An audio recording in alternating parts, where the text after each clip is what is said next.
최대호 기자 자신의 욕구를 채우기 위해 8살에 불과한 초등학생을 유인해 무자비한 폭행을 동반한 성범죄를 저지른 조두순이 12일 12년간의 형기를 마치고 사회로 나왔다. 국민의 눈과 귀가 그의 출소에 집중됐고 이후 그가 거처 할 마을의 주민들은 악마 출현에 대한 걱정과 분노를 동시에 표출했다. 과거 그가 살아온 삶에 비추어 볼 때 과연 교화가 제대로 이루어졌을까에 대한 의문 때문이다. 국민적 공분이 이처럼 큰 데는 이유가 있다. 이 입수한 조두순의 12년 전강간 상해 사건 관련 청구 전조사 자료를 종합하면 그의 인생은 술과 범죄로 요약된다. 그에 따르면 조두순은 주치의 폭력을 일삼는 아버지로 인해 적절한 가정의 보호를 받지 못한 채 유년 시절을 보냈다.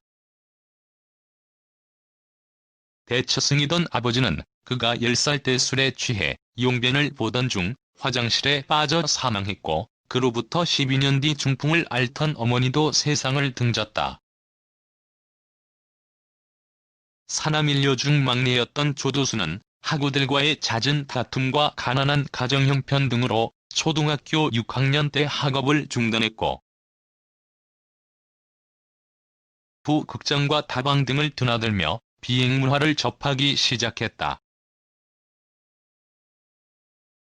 18살 때 자전거 절도범으로 붙잡혀 보호감호 처분을 받으면서 범죄 인생을 시작했다.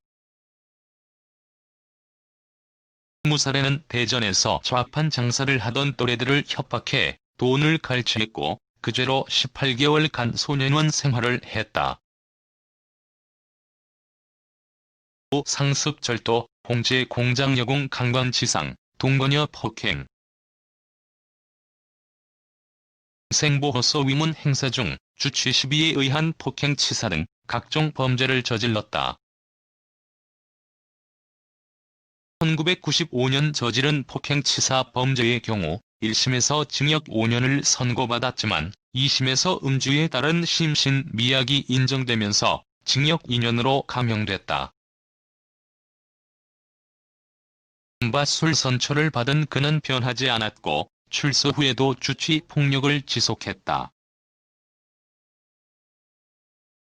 취해 점을 보러 갔다. 무당이 반말한다는 이유로 폭력을 행사했으며 심지어 파출소에서 사건 조사를 하던 경찰관을 때려 징역형을 선고받기도 했다. 결국 2008년 안산에서 초등학생을 상대로 극악무도한 범행을 저지르고 또 다시 철창 신세를 지게 됐다.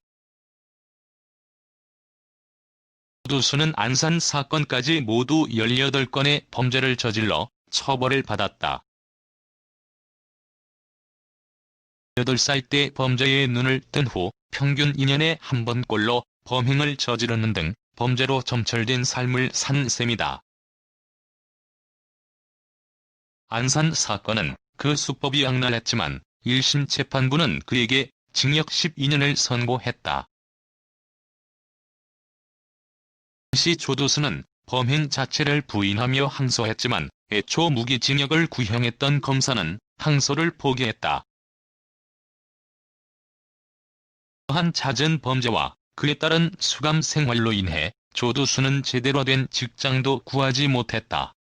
국민들은 솜방망이 처벌에 대한 질타를 쏟아냈다.